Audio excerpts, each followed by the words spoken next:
Welcome to Moneyballers, inside the college front office. We're your hosts, Nick Sisko and Luke Bogus, co-founders of Dropback.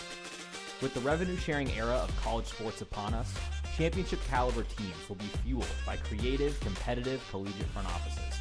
Here on Moneyballers, we'll be learning from the brightest minds and emerging innovators in the new college front office, with the goal of equipping our listeners with tools and tips to give your teams a competitive edge.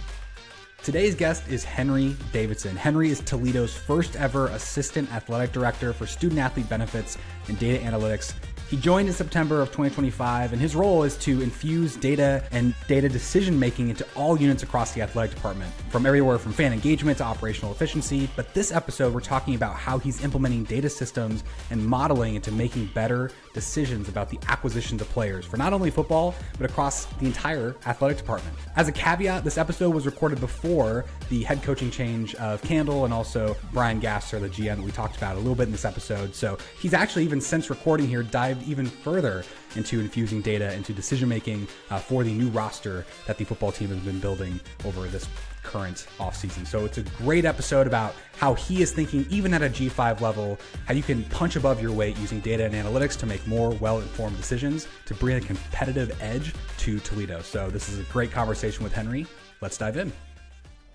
Henry Davidson, dude, thanks for coming on the podcast. How's it going? It's great. Thank you for having me. Really excited to be here. Always excited to talk to people who are in new roles in the emerging front office, but I think you have a really interesting career path that has led you to this point. You also have a very interesting title. I'm going to read it off. Assistant Athletic Director for Student Athlete Benefits and Data Analytics. Sounds really cool. What does it actually mean? Maybe walk me through, what was the job description like when you applied? What did Toledo bring you in to do? Yeah, it's a very long title. I like to just refer to myself as the data guy on staff. That's the most simple way to kind of nail it down to just like a couple words without saying my full title. But basically the core thing is it's an intersection of scholarships and rev share and NIL. So it's, what does the total compensation package look like for student athletes at Toledo? How can we improve that? How are we making sure our athletes are compensated fairly while following NCAA rules and stuff like that? And then the data analytics portion, which is kind of cool, is getting away from the sport part. And it's more like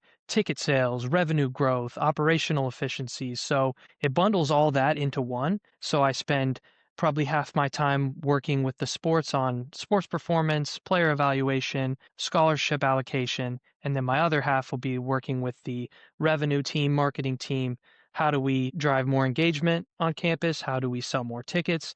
And how do we just become more efficient as a department in pretty much every area? Yeah. Well, I mean, it's no secret that Toledo is taking a lot of big steps to, make a dent in kind of this new environment. And one interesting thing that I really appreciate is that rather than just wrapping the former personnel office of the football team into a front office, like just retitling, I think like Toledo and the hiring of you makes an actual statement that hey, we're going to do things different in this new era. Not that maybe Toledo wasn't using data and analytics to make decisions beforehand. Walk me through what are some easy win projects that you've had in the first 6 weeks of being on the job. Clearly you can stay high level, but are there anything that's generally interesting that you've already dove in and been able to have an impact on in your first couple weeks? Yeah, a lot of it is just we have the data, it's here, everything we need is available somewhere, but there was a need for a person to kind of centralize all that and then compile the data into dashboards or ways that people can see it and better understand it. So for example, I've already been working closely with the ticket operations team on how do we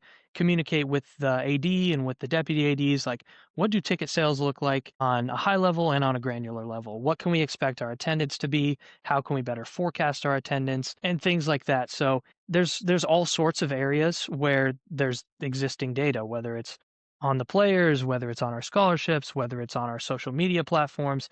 I'm the guy that they go to say, okay, I have this information, make me understand it, make it visible, and have all of us be on the same page.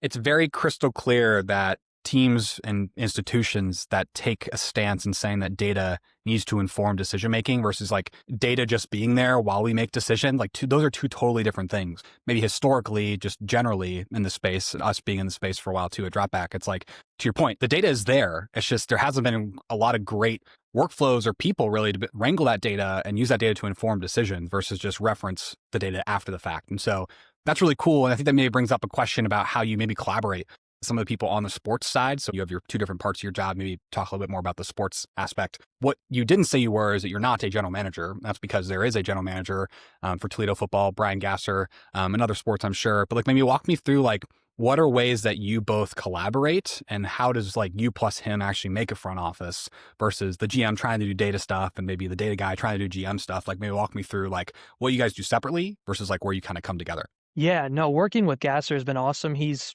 really, really good at what he does, really, really smart, and has been a huge resource for me. I've always been really interested in player personnel, and I've never completely had a grasp on what does a football general manager do at the college level. It's kind of different between universities, and so learning from him has been huge for me. Primarily, how I'm interacting with him on like a daily or a weekly level is he has an idea. He and Coach Candle have an idea of these are the areas we need to improve, and these are the type of guys that we want. How do we get those guys? How do we identify those guys? And then how do we make sure we have enough money available to properly compensate them? And in addition, how do we make sure that when we're having conversations with agents, we know what a realistic dollar amount looks like? Because there's some numbers floating out in the air that you may hear. A lot of it, in all honesty, isn't necessarily true. There's a lot more going on behind the scenes than you know. And so when you hear certain stories about guys getting X amount of dollars, there's so much more that goes into it. And so that side of things is handled more predominantly by Gasser. They are making the final decisions. They're signing the guys. They're going out watching the film. They're going to high school games, meeting with parents and the kids and stuff like that. I am more of a resource to say, okay, you know what kind of guys you want. Here are the numbers that show this guy matches what you want.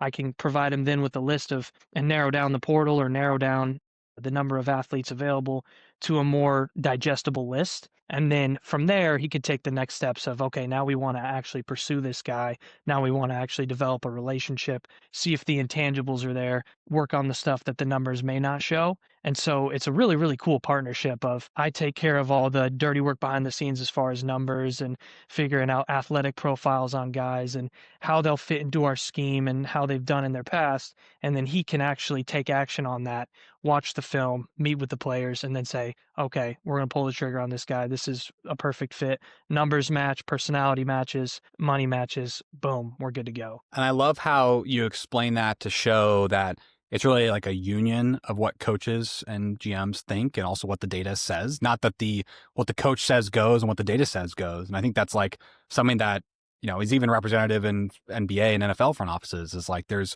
kind of like this decision-making triangle really is what I always like to reference it as is like one point of the triangle is what the coach thinks. So it's like watching film. He's tough. He's gritty. I like his speed. The second one is like what the market thinks. Like, yeah, what is the market demanding?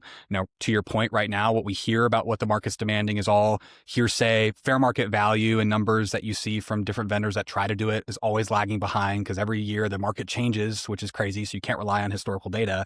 But, the market piece we're still kind of developing, but you can kind of get a sense of it by talking to agents and getting a feel for what people think. And the third part of the triangle is like has not existed in college sports ever because it really hasn't had to. But now with finite resources and finite roster limits, it has, and that's data.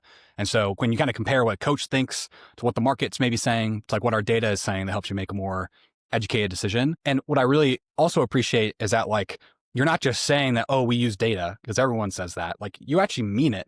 And I think what that means is that looking at your background, you come from a pretty non-traditional background compared to people in the space. Like you're in a new front office job, you have a really like nice fancy title, but usually that title is filled by either lawyers in this space or are personnel folks really who just like got a promotion. You came from a background of analytics has been your bread and butter.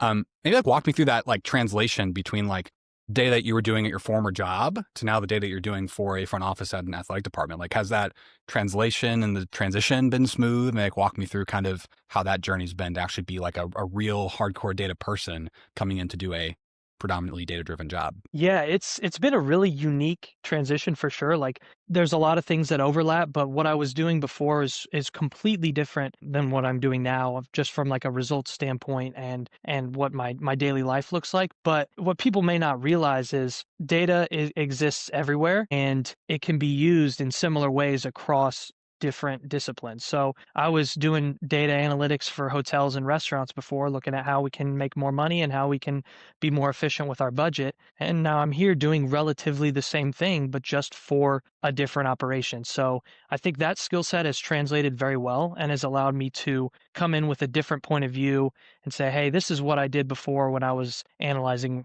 some real estate and looking at revenue per square feet. A university, it exists as kind of like a piece of real estate. We have all this land. There's different ways that I could connect. I was working with labor analysis in the past, and there's overlap there with labor and salaries and things like that. So while it's definitely a risk, I would say, and I am forever indebted to our AD Brian Blair for taking the risk on hiring a guy like me with a background like mine, not coming from a personnel job or having a law degree. It's definitely a risk, but I think that this is the direction the sports world is moving. And if people want to be serious about, hey, we're using data, you're going to have guys that are experienced in coding and experienced in web development and things like that, because a coach might come to me and say, hey, I need a better way to look at players in the portal. And I have the ability to then, one, build a model to analyze the players, but two, put it in a visual that looks good and is easy to use. And so that background has been very beneficial to me so far, because it's something that's in high demand, but people don't know they need it until they have it, essentially. So that part has been really awesome for me. I feel like I'm in a place where I was meant to be always.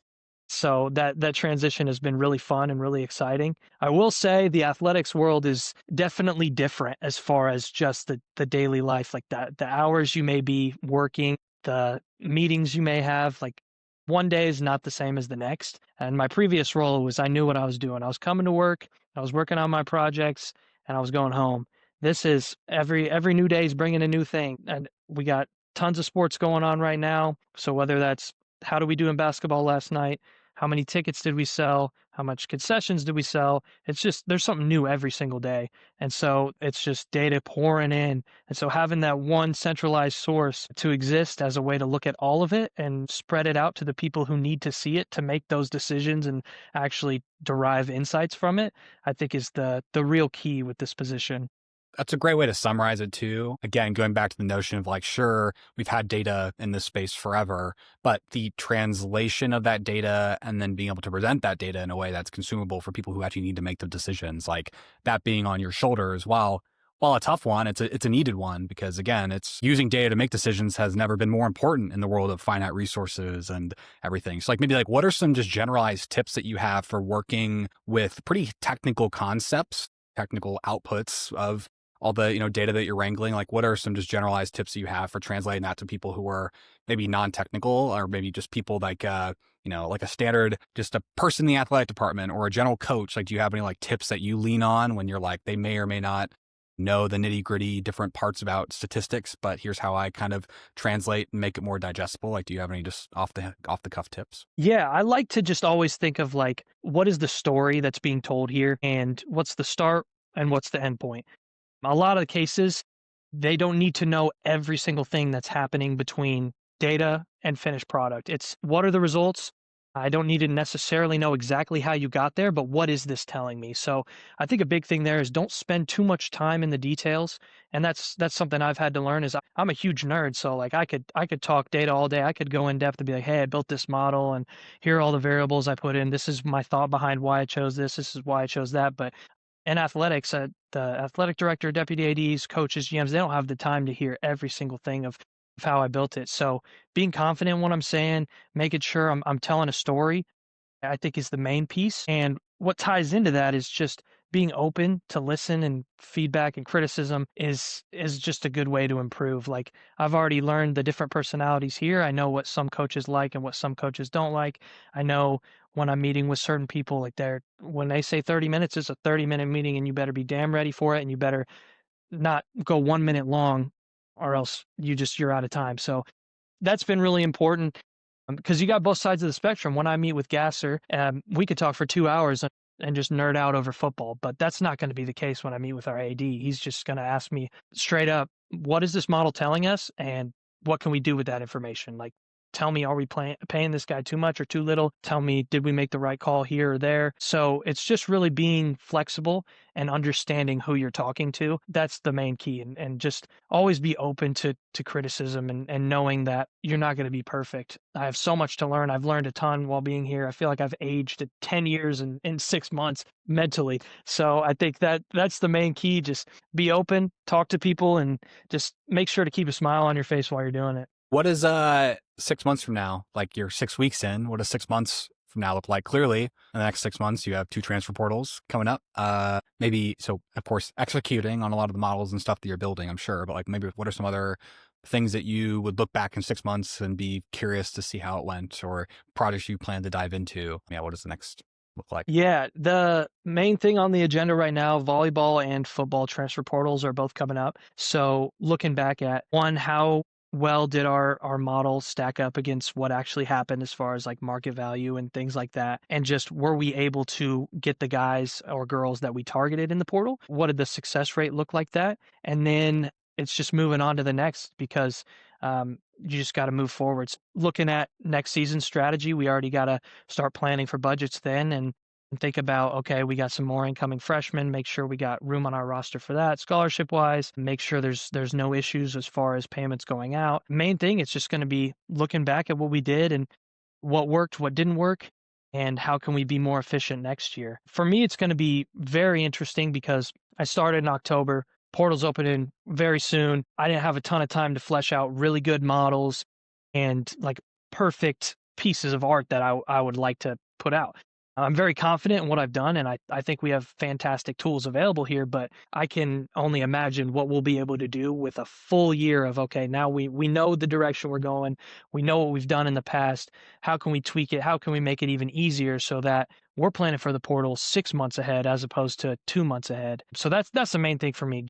Get more established timelines and make sure that our processes are really drilled down and then hone in on what went wrong in this portal. How can we improve that? And then make sure next year we just do even better than this year. Yeah, that's a great point too, that like you really can't judge the investments necessarily just this cycle, considering that, rev share just started in July. And so people are making new hires and trying new different approaches and new different things.